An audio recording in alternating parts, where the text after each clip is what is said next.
বিচাৰো। মোৰ পিতৃয়ে প্ৰয়াত তৰুণ গগৈয়ে 15 বছৰ অসমৰ মুখ্যমন্ত্ৰী আছিল। 15 বছৰ অসমৰ মুখ্যমন্ত্ৰী আমি যদি বিচাৰিলোহেঁতেন বহুত ধন সম্পত্তি বৃদ্ধি কৰিব পাৰিলোহেঁতেন, বহুত ধন সম্পত্তি আমাৰ হ'ব পাৰিলোহেঁতেন। 15 বছৰ অসমৰ মুখ্যমন্ত্ৰী আজিলৈকে মোৰ নামত ক'তো বাগান নাই অসমৰ ভিতৰত। 15 বছৰ মোৰ পিতৃ অসমৰ মুখ্যমন্ত্ৰী, মোৰ মাৰ নামত ক'তো নিউজ চেনেল বা নিউজ পৰ্টেল নাই।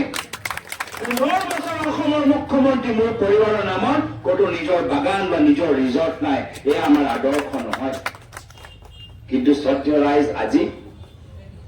আজি অগপ আৰু বিজেপি বিধায়কসকল মাত্ৰ নিজৰ ভায়েকৰ নামত কিমান ঠিকা দিব পাৰো সেয়াও তেওঁলোকে ব্যস্ত।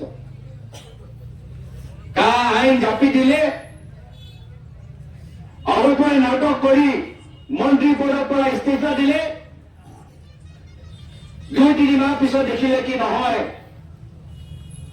যে মন্ত্ৰী পদটো লাগিবই। পিছত কা আইন সমৰ্থন জনাই অসম মন্ত্ৰী হৈ গ'ল।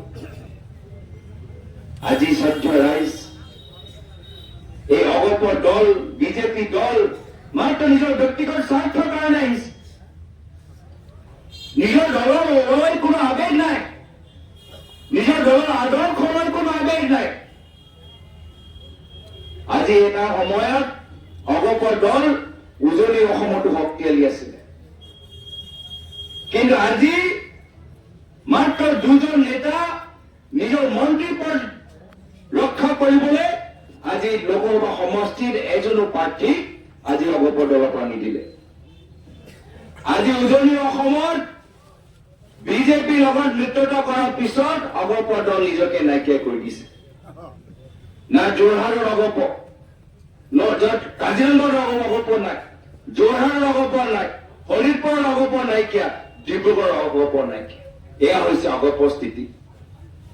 এয়া হৈছে বিজেপিৰ লগত মিত্ৰতা কৰাৰ পিছত পৰিণাম। হিমন্ত বিশ্ব শৰ্মা ডাঙৰীয়াৰ লগত ৰাজনৈতিক সম্পৰ্ক কৰাৰ পিছত এয়া হৈছে অগপৰ দলৰ পৰিণাম। আজি তেওঁলোকে নিজৰ স্থিতি উজনি অসমত আজি নাইকিয়া কৰি দিছে। আজি শ্ৰদ্ধেয় ৰাইজ, আজি বিজেপি দলৰ কোনো তেওঁলোকৰ আদৰ্শ নাই, আৱেগ নাই। কংগ্ৰেছ দলৰ মানুহক গালি পাৰিব আৰু পিছদিনা সেইখন মানুহখিনিকহে বিজেপি দলটোক ভিতৰত যোগদান কৰাই দিব। কোনো আদৰ্শ নাই। মাত্ৰ নিজৰ পৰিয়ালক কেনেকৈ ধনী হ'ব পাৰে, মাত্ৰ নিজৰ পৰিয়ালৰ নামত আৰু কোম্পানী কেনেকৈ খুলিব পাৰে, এয়া হৈছে উদ্দেশ্য। কংগ্ৰেছ দল এইখন নিৰ্বাচনৰ উন্নয়নমূলক ৰাজনীতি কৰিব লাগিছে, আদৰ্শ ভিত্তিক ৰাজনীতি কৰিব লাগিছে। আমি নিজৰ কাৰণে নিৰ্বাচনী ৰণত নামা নাই। আমি কৈছো কি আমাৰ চৰকাৰ আহিলে আশা কৰ্মী, অংগনৱাড়ী কৰ্মীসকলৰ দৰমহা বৃদ্ধি হ'ব। আমি কৈছো কি এইখন বিজেপি চৰকাৰ লখপতি বাইদেউৰ নামত মাত্ৰ ভুৱা ফৰ্ম বিতৰণ কৰিছে। ৰাহুল গান্ধী ডাঙৰীয়াই কৈছে আমাৰ চৰকাৰ আহিলে আমি অসমৰ প্ৰত্যেক মহিলাগৰাকী আমি লখপতি বনাম, প্ৰত্যেক বছৰ আমি 1 লাখ টকা দিম। আজি শ্ৰদ্ধেয় ৰাইজ, সিদ্ধান্ত ল'ব লাগিব যে বিজেপি অগপৰ মিছা প্ৰতিশ্ৰুতিৰ ওপৰত আমি কিমান আৰু ভৰসা কৰিম। এতিয়াতো বিজেপিয়ে ভুৱা ফৰ্ম বিতৰণ কৰিবলৈ আৰম্ভ কৰিছে, ৰাইজক দমন কৰিবলৈ বিচাৰিছে, ৰাইজক ভাবুকি দিবলৈ বিচাৰিছে। আজি যদি তেওঁলোকৰ চৰকাৰ এনেদৰে ৰাজনীতি কৰি থাকে, এটা সময়ত আমি নিজৰ বাক স্বাধীনতা হেৰাই পেলাম। আমি কথা ক'বলৈ অধিকাৰটো নাপাম। মই আমি থাকিবলৈ বিচৰা নাই। আৰু সেইকাৰণে শ্ৰদ্ধেয় ৰাইজ, এইখন অহংকাৰী শাসনৰ অহংকাৰ যদি ভাঙিব লাগে, তেতিয়া অহা 7 তাৰিখত হাতৰ চিৰপত ভোট দি আমাৰ কংগ্ৰেছৰ প্ৰাৰ্থী যাব। এইখন নিৰ্বাচন নিজৰ বাক স্বাধীনতা সুৰক্ষা কৰা নিৰ্বাচন। এইখন নিৰ্বাচন নিজৰ ল'ৰা ছোৱালী ভৱিষ্যত নিৰাপত্তা দিয়া নিৰ্বাচন। এইখন নিৰ্বাচন নিজৰ আত্মসন্মান সুৰক্ষা কৰা নিৰ্বাচন। এইখন নিৰ্বাচন দিল্লী হৰণৰ এজন উপযুক্ত কণ্ঠ আমাক পাব লাগে, তাৰ বাবে সিদ্ধান্ত লোৱা এটা নিৰ্বাচন। ইতিমধ্যে যোৰহাটৰ ৰাইজে সিদ্ধান্ত ল'লেই যে যোৰহাটৰ পৰা এজন যুৱক কণ্ঠ আমি দিল্লীত শুনিবলৈ বিচাৰো। কিন্তু মই অকলে দিল্লীত বাট পাতিব নোৱাৰো, মোৰ সোহাত ভাওহাত লাগিব, মোৰ লগত মোৰ ভাৰতী লাগিব, বন্ধু লাগিব, সতীৰ্থ লাগিব। আৰু সেইকাৰণে আজি আপোনালোকৰ মাজত আহিছো বিনম্ৰভাৱে অনুৰোধ কৰিবলৈ যে এজন যুৱক প্ৰাৰ্থী আমাৰ দলে দিছে, এই যুৱক প্ৰাৰ্থী অহা 7 তাৰিখে হাতৰ স্বৰূপত ভোট দি জয়যুক্ত কৰক আৰু মোৰ হাতটো মজবুত কৰক।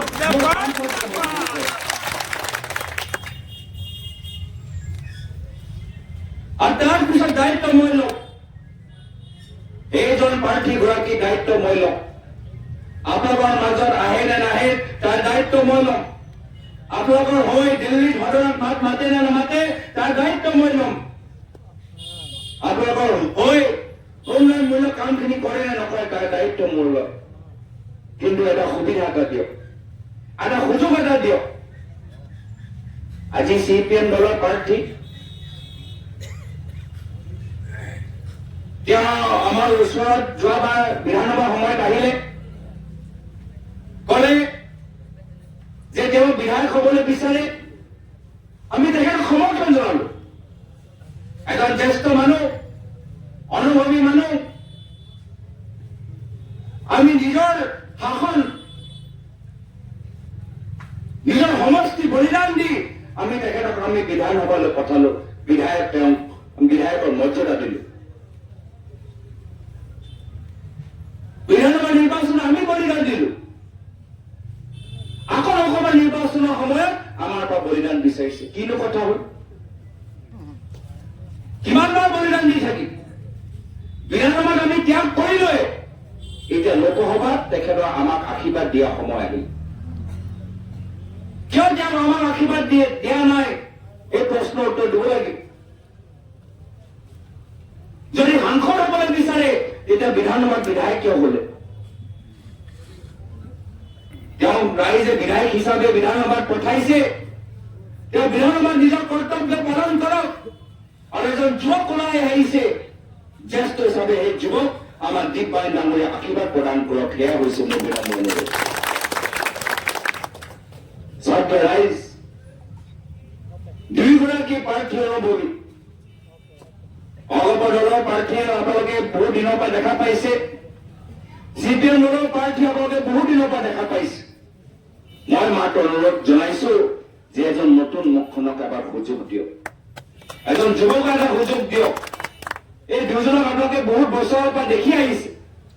বিধানসভাত তেওঁলোকৰ গোটেই কামবোৰ আপোনালোকে দেখি আহি আছে। মই কবলৈ নিবিচাৰো, এইকাৰণে মই মাত্ৰ আশাই কৰো যে এজন নতুন আছামৰ নতুন চেহেৰা ওলাই আহিছে, আগবাঢ়ি যাবলৈ দিয়ক। ভৱিষ্যত ফালে চাওক। আজি আমিও কৈছো যে যোৰহাটৰ পৰা যি ঢৌ আৰম্ভ হৈছে, সেই ঢৌ মাত্ৰ যোৰহাটলৈকে সীমিত নাথাকে। এই ঢৌৰ প্ৰভাৱ আপোনালোকে ভৱিষ্যত বিধানসভাত দেখা পাব। বিধানসভা আমাৰ চৰকাৰ হবলৈ গৈছে, কিন্তু এতিয়াৰ পৰা তাৰ পৰিৱেশ আমাক সৃষ্টি কৰিব লাগিব, বনাব লাগিব, তৈয়াৰী কৰিব লাগিব। আৰু সেইকাৰণে আপোনালোকৰ মাজত আহিছো। আজি শ্ৰদ্ধা ৰাইজ,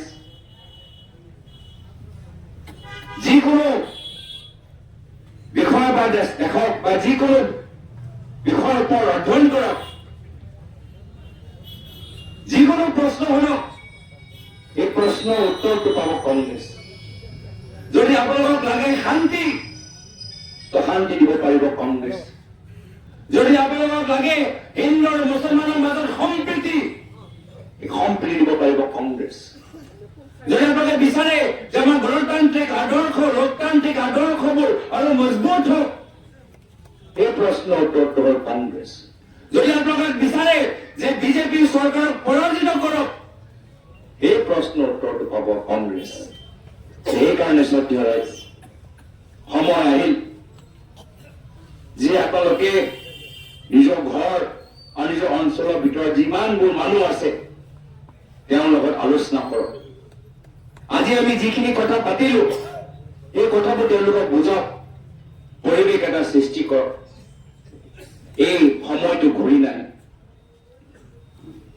নিৰ্বাচন আকৌ পাম নে নাপাম, বা স্বাধীনতা আকৌ থাকিব নে নাথাকে, আনকি সম্প্ৰীতি সদায় পাম নে নাপাম, এই সময়ত যদি আপোনালোকে সঠিক সিদ্ধান্ত নলয় ভৱিষ্যত আকৌ সুবিধাটো পাব নে নাপায়, এইটো এটা ডাঙৰ প্ৰশ্ন। সেইকাৰণে এটাও ভোট ব্যৰ্থ হবলৈ নিদিব। মহিলাখিনিক মই অনুৰোধ জনাইছো যে এই যে বিজেপিয়ে ভুৱা ফৰ্মবোৰ বিলাইছে, আপোনালোকৰ ল'ৰা ছোৱালী চৰকাৰী স্কুলবোৰ বন্ধ কৰিছে, আপোনালোকৰ ঘৰৰ বয়োজ্যেষ্ঠসকলৰ দৰৱৰ দাম বৃদ্ধি কৰিছে, আপোনালোকৰ ঘৰৰ প্ৰত্যেক বস্তুৰ দাম বৃদ্ধি কৰিছে, তাৰ উত্তৰ আপোনালোকে এই নিৰ্বাচনত নিজৰ ভোটৰ জৰিয়তে দিয়ক।